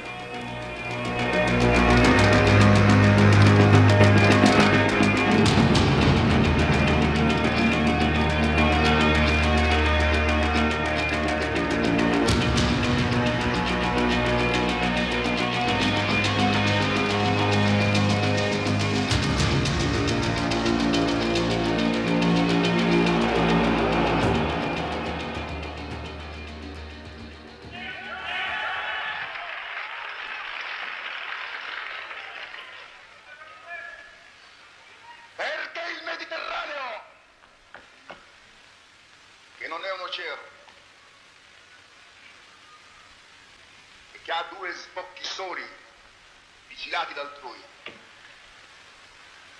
Perché il Mediterraneo non sia il carcere che umilia il nostro vigore di vita,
has always been the sleep that rescued me by allowing me to dream. পরে বাইরে অবিশ্বাস, মোহমুক্তি। কিসের যন্ত্রণা তোমার? তোমার থিয়েটারের জন্য তো মুসোলিনির পৃষ্ঠপোষকতা পেয়েছো। আমাদের সমস্ত কাজের পরিণাম যদি আমরা আগে থেকে জানতে পারতাম, বুঝতে পারতাম, তাহলে কি ভালোই না হতো। আজ যা ভালো ভেবে করছি, কালই সেটা 10 গুণ খারাপ হয়ে আসছে। ফেরার রাস্তা বন্ধ, অনেক দেরি হয়ে গেছে। ইতালির নবনির্মাণের কথা ভেবে মুসোলিনিকে সমর্থন করে ফ্যাসিস্ট পার্টিতে যোগ দিয়েছিলাম, কিন্তু জাতীয়বাদের নাম করে যা অবর্ণনীয় ঘটনা ইতালিতে ঘটছে, তাতে আমি নিজে আতঙ্কগ্রস্ত হয়ে নিজের দেশ ছেড়ে চলে আসি। আবার দেশের টানে ফিরেও তো আসি, কিন্তু ইতালিতে সাধারণ মানুষের স্বাধীনতা যত খর্ব হচ্ছিল, বুঝতে পারছিলাম শিল্পের স্বাধীনতা ততই বিঘ্নিত হবে। আমি আমার সৃষ্টিকে, আমার থিয়েটারকে সরকারের বদলে করতে দেখতে পারবো না। 1931-এ তোমাকে একাডেমিক অফ ইতালি সম্মান দেওয়া হলো। বেনিতো মুসোলিনি জানতো বুদ্ধিমানকে রাষ্ট্র চালাতে হলে গরিব দুঃখীদের জন্য কিছু করার দরকার নেই, বুদ্ধিজীবীদের আগে ঝোলায় পুরে নিলেই চলবে। সেই মতো ও তো তোমাকে ঝোলায় পুরেই নিয়েছে। বলতে পারো, আমি সারা জীবন স্বপ্ন দেখেছি জাতীয় নাট্যশালা। বুঝি আমাকে প্রতিশ্রুতি দিয়েছিলেন, আমি ইতালির বুকে আমার নাটকের সফল মঞ্চায়নের স্বপ্ন দেখেছি। জানি না, হয়তো আমি অন্ধ, মোহগ্রস্ত ছিলাম। আমি একজন অরাজনৈতিক মানুষ, এই বিরাট পৃথিবীতে এক সাধারণ মানুষ। আমি তো শুধু আমার থিয়েটারের মাধ্যমে কিছু কথা বলতে চেয়েছিলাম। কিন্তু নোবেল পেয়ে তো তুমি নিশ্চয়ই খুশি হয়েছো? না, সেভাবে খুশি হতে পারিনি। মুসোলিনিকেও তো নোবেল দেওয়ার প্রস্তাব দেওয়া হয়েছিল, কিন্তু ফ্যাসিবাদ যে সংস্কৃতি বিরোধী, সেটা বুঝতে তখন আমার আর কোনো অসুবিধা হচ্ছিল না। তাই তারপরেও ইথিওপিয়া আগ্রাসনে তোমার নোবেল পুরস্কার গলিয়ে নেওয়ার জন্য ইতালির ফ্যাসিস্ট সরকারের হাতে তুলে দিলে? আমি জানি না আমি কিভাবে এই অমানবিক কাজ করেছিলাম, কোন যুক্তিতে করেছিলাম। মানুষ তো আমাকে ভুল বুঝবেই। তবে হ্যাঁ, মানুষের যুক্তি এক জিনিস, আর তার হৃদয়ে গভীরতম সত্তা হতেই পারে। তুমি হয়তো কোনো সমস্যার যুক্তিপূর্ণ সমাধানের প্রস্তাব দিলে, আবার পাশাপাশি এই আশাও তো লালন করতে পারো যে তোমার সমাধান সূত্র যেন কার্যকরী না হয়। তুমি তো নিজেকে অরাজনৈতিক বলো, কমিউনিস্ট নও, সোশ্যালিস্ট নও, ভীরু, দুর্বল, খামখেয়ালি, এক ছন্ন ছাড়া জিনিয়াস। আমার দুর্বলতাকে যারা সমালোচনা করেন, যারা আমাকে লোভী আর এই ফ্যাসিবাদের নিকৃষ্ট সমর্থক ভাবেন, তারা জেনে রাখুন, দুর্বলতা, সহনশীলতা একটা ব্যাধি। আমার মতো অনেকেই সেই ব্যাধিতে আক্রান্ত। আমি ফ্যাসিবাদের সামনে দুর্বল। তুমি তো শুধু থিয়েটার নিয়েই থাকতে পারতে। কি হবে? কোথায় করতাম থিয়েটার? প্রভাবশালী মিডিয়ার পৃষ্ঠপোষকতা ছাড়া ইতালিতে থিয়েটার করা সম্ভব ছিল না। রাজনীতি সমস্ত কিছুকে নিয়ন্ত্রণ করছিল, থিয়েটার প্রকাশ্যে বা আড়ালে একজন আরেকজনকে সামান্যতম স্বার্থে ছিঁড়ে ফেলছে। উৎসাহ, কলঙ্ক, ষড়যন্ত্র তাদের ব্যবহৃত অস্ত্র। একদম বন্ধ করা পরিবেশ। আসলে তুমি ভয় পেয়েছিলে। বলতে পারো, মুসোলিনি বলেছিল জনতার উপর আধিপত্য বিস্তার করতে হবে শিল্পীর মতো। সেটাই সে করেছিল। ভয় পাওয়া জনতা ভেবেছিল তারাই জয়ী, আর এই ভীরুদের ঘৃণা মূর্খ জনতার বোধহীনতা আমাকে সারা জীবন তাড়া করে বেরিয়েছে। তুমি তো মূর্খ নও, এসবের বিরুদ্ধে তুমি লেখনি কেন? দেখছি আমি আমার ভাঙা হৃদয়ের রক্তে কলম ডুবিয়ে আমার মাস্টার পিস লেখা শুরু করেছি, মাউন্টেন জায়ান্টস। আমার সারা জীবনের উপলব্ধির কথা তাতে লিখছি। সারা রাত লিখে দিগন্তের প্রথম আলোর রেখা দেখতে দেখতে আমার মনে এক অদ্ভুত যন্ত্রণার অনুভূতি হচ্ছে। আমার সারা জীবনের যন্ত্রণা, সারাদিনের পর অচেতন ঘুম থেকে জেগে উঠে আরো একটা ঘৃণায় ভরা ধিক্কৃত দিনের শুরুর যন্ত্রণা। কাল রাতে ওই ঘুমের শান্তিটুকুও পাইনি। আমার জীবন এক লম্বা সফর, থামে না কোথাও, আমার কোনো বিশ্রাম নেই। এই পৃথিবীতে আমার কোনো ঘর নেই, নেই কোনো নিজস্ব সজ্জা। দেশ থেকে বহু দূরে এক অচেনা বাড়ির লেখার টেবিলের সামনে বসে আছি।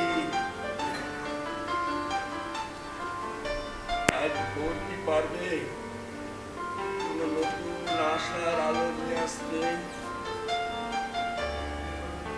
আমার সৃষ্টি, আমার কাজ কি পারবে এই ব্যর্থ জীবনের সমস্ত ব্যক্তিগত তিক্ত যন্ত্রণার অনুভূতিকে তুচ্ছ করে দিতে? ফ্যাসিবাদের দানব ধ্বংস হোক, শান্তি নেমে আসুক।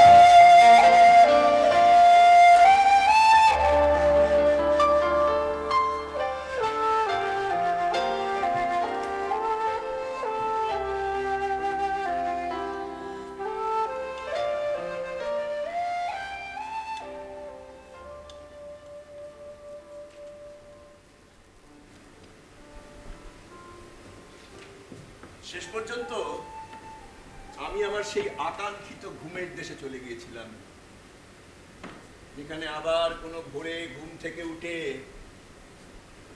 আরো একটা গ্লানিময় দিনের যন্ত্রণার মধ্যে ডুবে যেতে হতো না। কিন্তু মার্তা, তুমি কেন আমাকে এখানে ডেকে আনলে? এই পৃথিবী ছেড়ে চলে যাবার আগে আপনাকে একবার দেখতে ইচ্ছে করছিল master.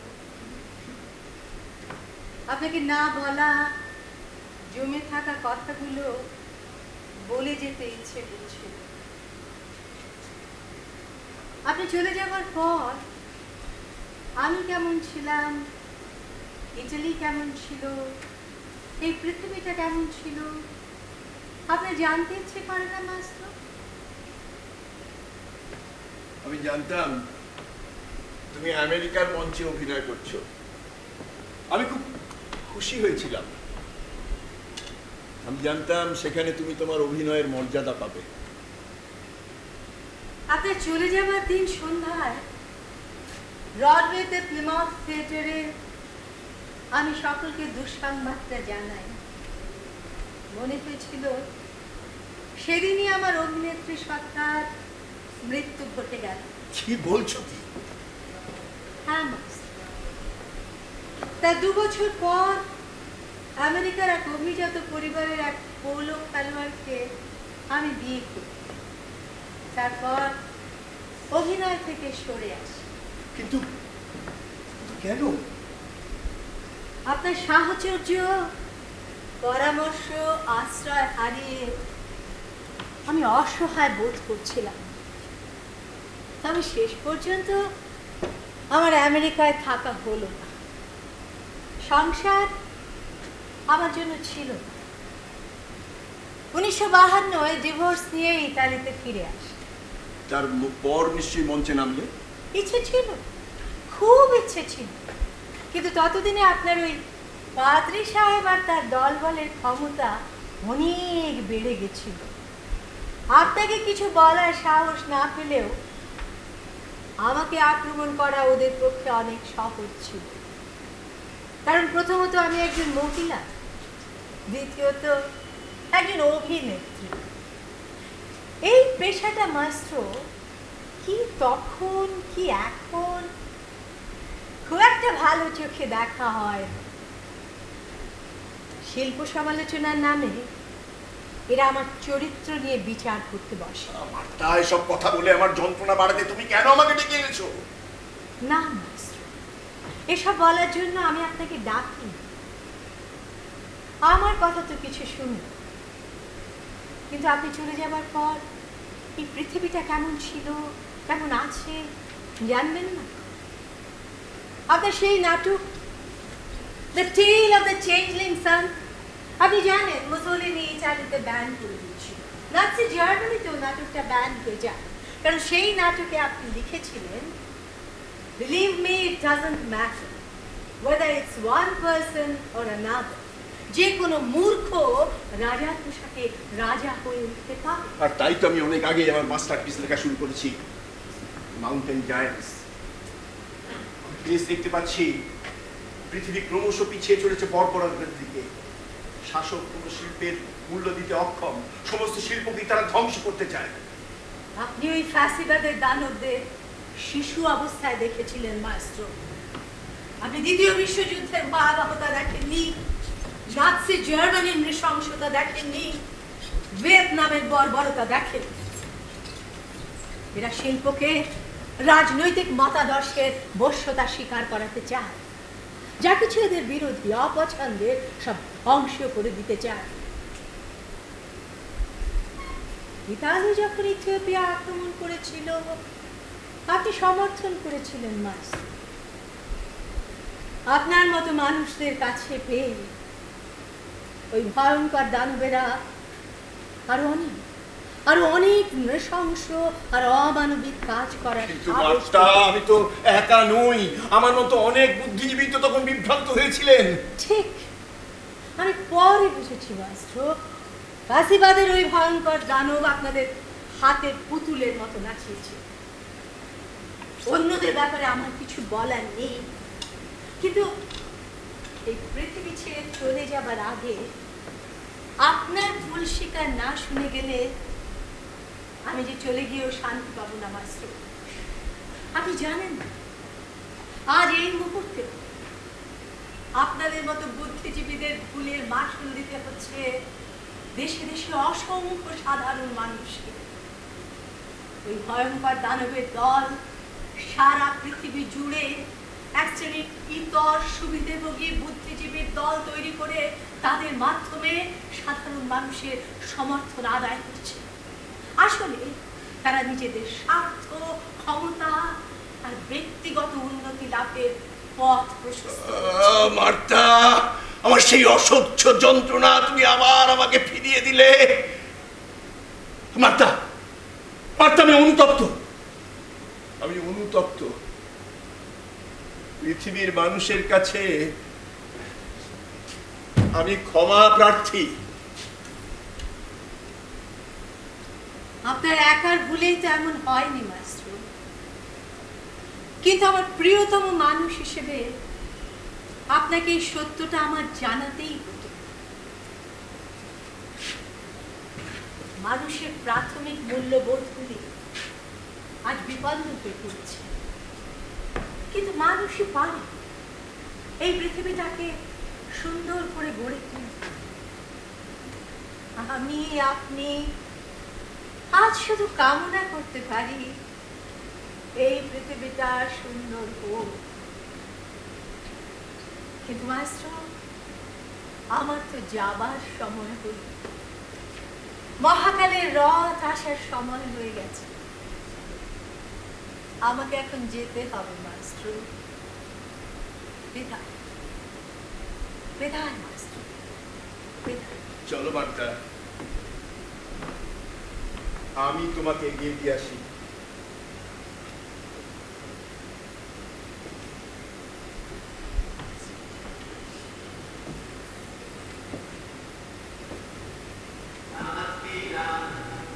Sono alzato, oh bella ciao, bella ciao, bella ciao, ciao, ciao.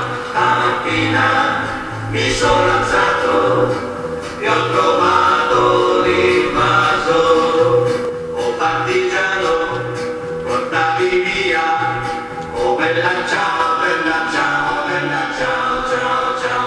Partigiano, portami via, che mi sento di morire. E se io muoio da partigiano, oh bella ciao, bella ciao, bella ciao, ciao, ciao. E se muoio da partigiano, tu mi devi seppellire e seppellire lassù in montagna. Oh bella ciao, bella ciao, bella ciao, ciao, ciao. Seppellire lassù in montagna, sotto l'ombra di un bel fiore. Oh bella ciao, bella ciao, bella ciao, ciao, ciao. Stamattina mi sono alzato e ho trovato l'invaso. Oh partigiano, portami via. Oh bella ciao, bella ciao, bella ciao, ciao, ciao. Partigiano, portami via, che mi sento di morire. E se io muoio da partigiano, oh bella ciao, bella ciao, bella ciao, ciao, ciao. E se muoio da partigiano, tu mi devi seppellire e seppellire lassù in montagna. Oh bella ciao, bella ciao, bella ciao, ciao, ciao. Seppellire lassù in montagna, sotto l'ombra di un bel fiore. Tutte le genti che passeranno, oh bella ciao, bella ciao, bella ciao, ciao, ciao. E le genti che passeranno ti diranno